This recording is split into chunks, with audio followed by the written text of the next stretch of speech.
Assalamualaikum warahmatullahi wabarakatuh. Alhamdulillah, pada kesempatan hari ini kita dapat berjumpa kembali dalam keadaan sehat walafiat dan tentunya masih dalam pembahasan materi terkait dengan hukum acara Mahkamah Konstitusi. Nah, kita flashback kembali ketika kemarin kita sudah membahas terkait dengan konstitusi atau mengenal lebih dalam terkait dengan konstitusi. Nah, maka pada hari ini kita akan membahas sejarahnya, yaitu sejarah Mahkamah Konstitusi yang disusun oleh Ahmad Syauqi Bawasir, SHMH. Baik, kita lanjut ya. Nah, baik, terkait dengan sejarah pembentukan Mahkamah Konstitusi.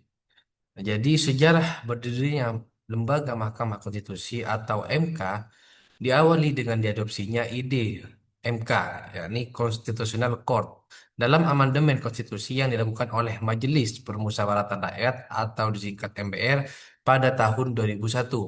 Sebagaimana dirumuskan dalam ketentuan Pasal 24 Ayat 2, Pasal 24C, dan Pasal 7B Undang-Undang Dasar tahun 1945.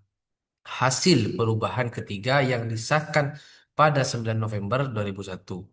Ide pembentukan MK merupakan salah satu perkembangan pemikiran hukum dan kenegaraan modern yang muncul di abad ke-20.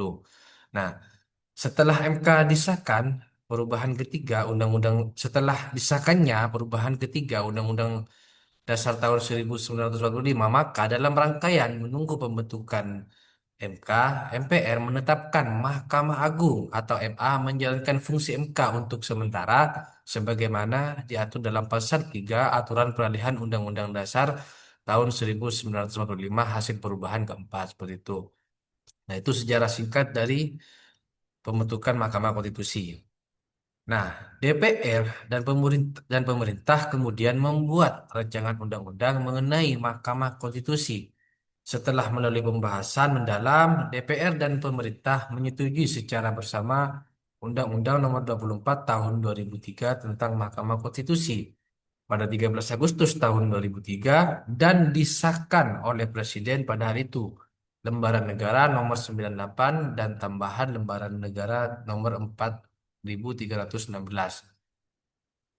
Nah, setelah 2 hari kemudian, pada tanggal 15 Agustus tahun 2003, Presiden melalui keputusan Presiden nomor ah sorry keputusan Presiden nomor 147 tahun 2003 Hakim Konstitusi untuk pertama kalinya yang dilanjutkan dengan pengucapan sumpah jabatan para hakim konstitusi di Istana Negara pada tanggal 16 Agustus tahun 2003. Lembaran perjalanan Mahkamah Konstitusi selanjutnya adalah pelimpahan perkara dari MA ke MK. Nah, pada tanggal 15 Oktober tahun 2003 yang menandai mulai beroperasinya kegiatan MK sebagai salah satu cabang kekuasaan kehakiman menurut ketentuan Undang-Undang Dasar tahun 1945. Nah,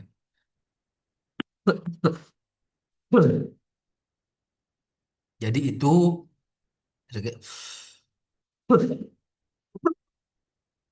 mohon maaf. Jadi itu secara singkat terkait dengan Mahkamah Konstitusi. Nah, untuk kedudukannya sendiri, kedudukan Mahkamah Konstitusi itu sendiri, yakni Mahkamah Konstitusi merupakan salah satu lembaga negara yang melakukan kekuasaan kehakiman yang merdeka untuk menyelenggarakan peradilan guna menegakkan hukum dan keadilan. Nah, Mahkamah Konstitusi berkedudukan di Ibu Kota Negara Republik Indonesia. Jadi itu juga ya kedudukan Mahkamah Konstitusi. Untuk susunan Mahkamah Konstitusi itu sendiri, yakni yang pertama, Mahkamah Konstitusi mempunyai 9 orang anggota hakim konstitusi yang ditetapkan dengan keputusan Presiden. Yang kedua, susunan Mahkamah Konstitusi terdiri atas seorang ketua merangkap anggota, seorang wakil ketua merangkap anggota, dan 7 orang anggota hakim konstitusi. Ketiga, ketua dan wakil ketua dipilih dari dan oleh Hakim Konstitusi untuk masa jabatan selama 3 tahun.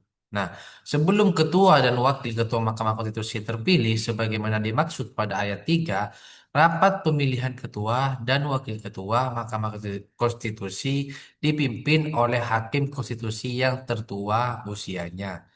Nah, yang kelima, ketentuan mengenai tata cara pemilihan ketua dan wakil ketua sebagaimana dimaksud pada ayat 3 diatur lebih lanjut oleh Mahkamah Konstitusi. Itu.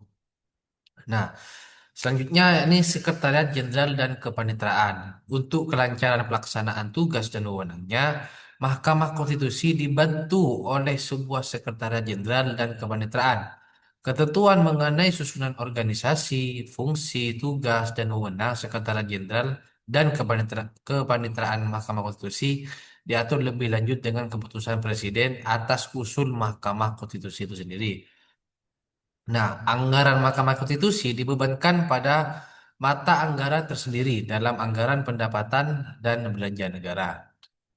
Nah, untuk struktur organisasinya, nah ini contoh gambarnya ya. Ini ada ketua, ada wakil ketua, 5 anggota, Mahkamah Konstitusi, ada kepaniteraan, sekretaris jenderal, nah ini Biro Perencanaan dan Keuangan, Biro Umum, Pusat Penelitian dan Pengkajian MKRI, Biro Humas, dan Biro Administrasi. Nah, juga ada kelompok jabatan fungsional. Nah, ini adalah contoh gambaran dari struktural organisasi di Mahkamah Konstitusi seperti itu ya. Nah, untuk kewenangannya sendiri, sesuai dengan pasal 24C ayat 1 dan 2 Undang-Undang Dasar Negara Republik Indonesia tahun 1945 menggariskan wewenang Mahkamah Konstitusi adalah sebagai berikut. Yang pertama, Mahkamah Konstitusi berwenang mengadili pada tingkat pertama dan terakhir yang putusannya bersifat final untuk menguji undang-undang terhadap undang-undang dasar, memutus sengketa kewenangan lembaga negara yang kewenangannya diberikan oleh Undang-Undang Dasar, memutus pembubaran partai politik, dan yang terakhir memutus perselisihan tentang hasil pemilu. Jadi itu secara garis besarnya terkait dengan kewenangan Mahkamah Konstitusi. Dan yang kedua juga Mahkamah Konstitusi wajib memberikan putusan atas pendapat Dewan Perwakilan Rakyat mengenai dugaan pelanggaran presiden dan atau wakil presiden menurut Undang-Undang Dasar. Seperti itu ya. Secara khusus, wewenang Mahkamah Konstitusi tersebut diatur lagi dalam pasal 10 Undang-Undang Nomor 24 Tahun 2003 tentang Mahkamah Konstitusi dengan merinci sebagai berikut. Nah, yang pertama, menguji undang-undang terhadap Undang-Undang Dasar Negara Republik Indonesia tahun 1945, memutus sengketa kewenangan lembaga negara yang kewenangannya diberikan oleh Undang-Undang Dasar Negara Republik Indonesia tahun 1945. Yang ketiga, memutus pembubaran partai politik, memutus perselisihan tentang hasil pemilu, dan yang terakhir, Mahkamah Konstitusi wajib memberi putusan atas pendapat DPR bahwa Presiden dan atau Wakil Presiden diduga telah melakukan pelanggaran hukum berupa pengkhianatan terhadap negara, korupsi, penyuapan, dan tindak pidana berat lainnya, atau pembuatan tercela, dan atau wakil presiden sebagaimana dimaksud dalam Undang-Undang Dasar tahun 1945. Gitu ya. Nah, hukum acara konstitusi. Nah, yang pertama yakni perselisihan yang dibawa ke Mahkamah Konstitusi sesungguhnya memiliki karakter tersendiri dan berbeda dengan perselisihan yang dihadapi sehari-hari oleh peradilan biasa. Keputusan yang diminta oleh pemohon dan diberikan oleh Mahkamah Konstitusi akan membawa akibat hukum yang tidak hanya mengenai orang per orang, tetapi juga orang lain, lembaga negara, dan aparatur pemerintah atau masyarakat pada umumnya, terutama sekali dalam pengujian undang-undang terhadap undang-undang dasar atau judicial review. Nuansa public interest yang melekat pada perkara-perkara semacam itu akan menjadi pembeda yang jelas dengan perkara pidana, perdata, dan tata usaha negara yang pada umumnya menyangkut kepentingan pribadi dan individu berhadapan dengan individu lain ataupun dengan pemerintah. Ciri inilah yang akan membedakan penerapan hukum acara di Mahkamah Konstitusi dengan hukum acara di pengadilan-pengadilan lainnya. Nah, untuk poinnya, oleh karena terjadinya praktik hukum acara yang merujuk pada undang-undang, hukum acara yang lain timbul karena kebutuhan yang kadang-kadang dihadapkan kepada Mahkamah Konstitusi. Maka, ketentuan yang memberlakukan aturan hukum acara pidana, perdata, dan tata negara dan tata usaha negara secara mutatis mutandis dapat diberlakukannya dengan menyesuaikan aturan yang dimaksud. Seperti itu. Dimaksud dalam praktek hukum acaranya seperti itu ya. Nah, hanya saja jika terjadi pertentangan dalam praktek hukum acara pidana dan tata usaha negara dengan aturan hukum acara perdata, maka secara mutatis dan mutandis juga aturan hukum acara perdata tidak akan diberlakukan. Meskipun aturan ini tidak dimuat dalam Undang-Undang Mahkamah Konstitusi, akan tetapi telah diadopsi dalam Peraturan Mahkamah Konstitusi atau PMK, baik sebelum maupun sesudah praktek yang merujuk Undang-Undang Hukum acara lain itu digunakan dalam praktek seperti itu ya. Nah, oke. Nah, dari uraian di atas, maka sumber hukum acara Mahkamah Konstitusi itu dapat dikenali sebagai berikut. Yang pertama, Undang-Undang Nomor 24 Tahun 2003 tentang Mahkamah Konstitusi. Nah, sebelumnya ini sudah ada perubahan ketiga, yakni Undang-Undang Nomor 20 Nomor 7 Tahun 2020.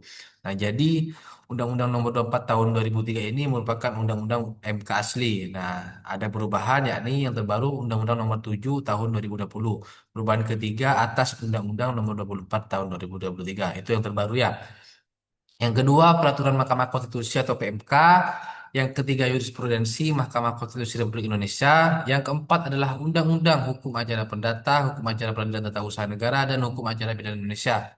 Yang kelima, pendapat sarjana atau doktrin. Yang terakhir adalah Hukum Acara dan Jurisprudensi Mahkamah Konstitusi negara lain. Nah, jadi itu saja yang bisa saya sampaikan terkait dengan sejarah perkembangan Mahkamah Konstitusi dan juga terkait dengan aturan-aturan terkait dengan Mahkamah Konstitusi.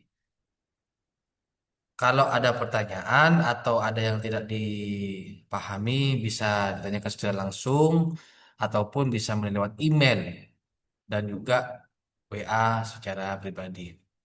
Jadi itu untuk pertemuan kedua kita pada hari ini. Kurang lebihnya mohon maaf apabila ada salah-salah kata yang kurang berkenan dan tidak ada pertanyaan. Saya akhiri perkuliahan hari ini. Akhir kata, wallahul muwaffiq ila aqwamit thoriq. Wassalamualaikum warahmatullahi wabarakatuh.